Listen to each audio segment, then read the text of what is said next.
Guys, good afternoon. Welcome to our vlog. So today lang kami nakapag-video. Andyan si Alonso, super laki na niya.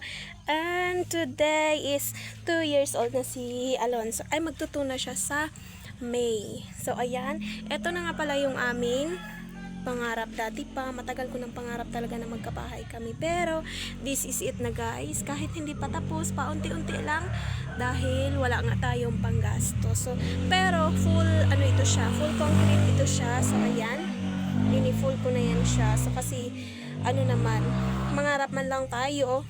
So dapat lubos-lubusin na natin. So kahit paunti-unti at least meron. So ayan oh. So full na hanggang dyan lang. Yung taas niyan is 10.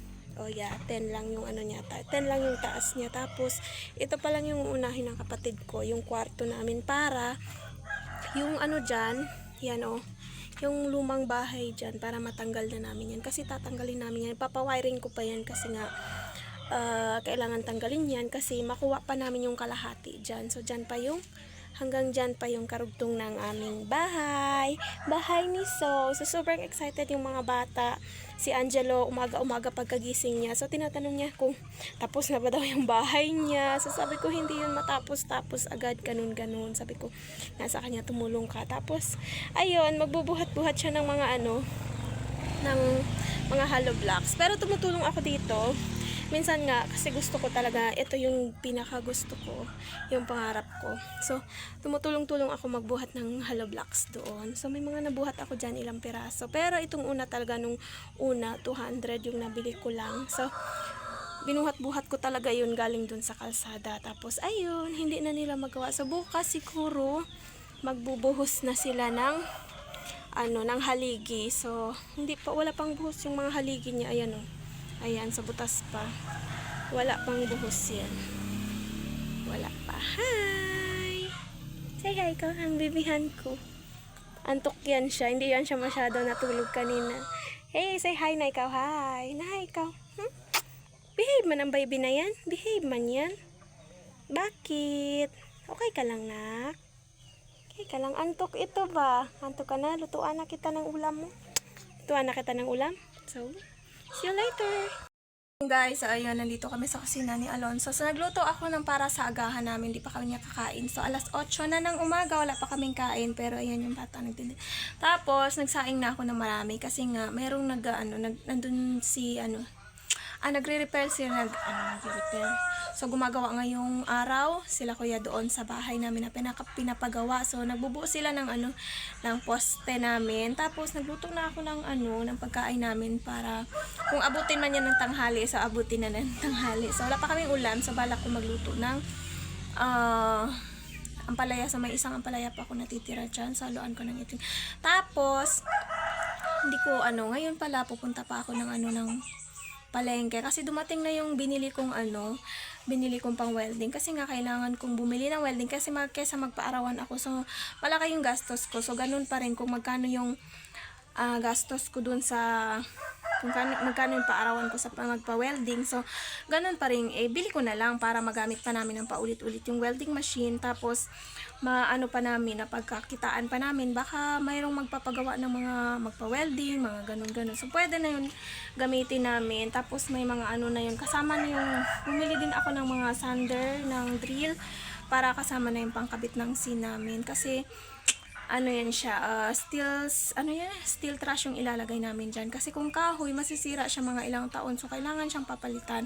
Kaya steel trash na lang yung ginagamit. Ayan, nag-bake ako ng sa oven. Kasi, meron akong order na cake. So, i-bake ko na ngayon para hindi ako para hindi ako magpalpak, hindi ako magmadali pagdating ng Pero ilang araw pa naman yun. So, pwede ko yan i-freezer. So, ganun ginagawa ko. Kasi nakita ko lang sa video, fini-freezer pala nila yung mga moist cake na ginagawa nila, lalo na pag pangmaramihan. So, pini-freezer nila yan, tapos saka lang ilalabas yan kapag may order sila. So, yung ginagawa ko, kasi minsan pag minamadali ko yung yung pag-bake ko, kagaya nung nakaraan. So, on the spot nag-bake ako. Hindi naman talaga on the spot. Kinagabihan nag-bake ako kasi kinabukasan kailangan na. So, pumalpak yung gawa ko na sobrahan lahat. So, pumalpak siya. Parang 2 beses yung palpak ko. So, ikatlo, dun siya nag-success. So, naging okay naman siya. Tapos, naging masarap pa yung kalabasan niya. So, kaya hindi ako on the spot na mag-bake. Kasi pag on the spot, pumalpak, tapos oras na. So,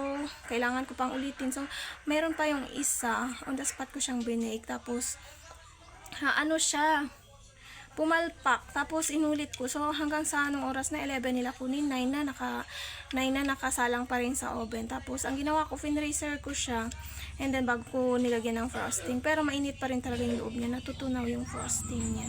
So, see you later, guys. Ipapakita ko yung binili kong welding machine para magamit ng kapatid ko. Kasi kapatid at saka kuya ko naman ang gumagawa ng bahay. So, sila na yung pinapagawa ko. So, see you later! Yung pinapagawang bahay. So, ayan, may haligi na siya. So, tiputan natin ito. Yan yung nagawa nilang haligi kahapon, yan siya. So, hindi pa siya natuyo. Tinanggal na ng kapatid ko yung formas niya. Pero, medyo ano na siya. So, i-finishing pa naman yan. Nasira-sira yung sa gilid niya. Yan na lang. So, maayos din naman yan kapag nalagyan na ng na finishing na yan. Tapos, yung ayan, yung doon yung sa kabila niya, hindi pa natanggal yung forma. So, dalawa pa lang yung yung nagawa. So, nagpahinga muna yung kapatid at saka kuya ko ngayong araw kasi 4 na araw sila walang pahinga kasi nasa sementeryo sila 2 araw. Tapos dito, and then ayan, nagbuhos sila kahapon. Tapos tinapos yung dun sa taas niya. So, yun lang muna for today ang update sa ating bahay. Good evening, guys. So, kanina, pumunta kami ng palengke. Ayan, nagpagupit si kuya. Pinagupitan ko siya kasi mahaba na yung hair niya. Tapos si So, hindi ko pa yan siya pinagupitan kasi bagong gupit lang yan siya. O, pwede hindi pa mahaba yung hair niya. And then, ngayon, dito na kami sa kwarto. Ano mga yung panood mo nga? Maingay masyado. Stop mo muna. Dito kami sa kwarto. Katatapos lang namin kumain. Magto ka na naman. Katatapos lang namin. Dali na magto na. Namin kumain kasi nga naghapunan na kami pero si Alonso dun siya sa tito niya nag-ano si kuya. Kumain na tayo kanina sa morning. Dali lang, Sobe. Ayusin. Kumain na kami kanina sa morning. Dali na. Yan. Ito na. Andyan si So, nagto. Tapos, ayun, hindi ko na pala pinakita dito yung yung welding machine na nabili ko kasi nga sineparate ko siya ng video kasi medyo mahaba siya kasi 4 yung binuksan kong parcel. So, inisa ko na lang din sa video na yun. So, Ma'am, wala klase mamaya. wala. Kay Sunday bukas mag-church tayo tomorrow. So, thank you guys for watching. Bye-bye. Bakit Good evening. mag-search na naman tayo, mama? Sa church, every Sunday tayo mag-church. Uy, sige na, mag-bye na tayo kay every Sunday you need to go to church, okay? Oh, what? Tapos hindi mag-phone sa church ha, hindi mag-play. Dapat mag-sit down lang sa chair pag nag-church ka, ha? Jello, understand? What? Yeah, good. Bad kasi yun. Tapos naga-church tayo, tapos naga-phone ka, naga-watch ka doon. Bad man yun. Dapat mag-focus ka sa sa church kung mag-church ka. Ikaw, mag-listen. Okay?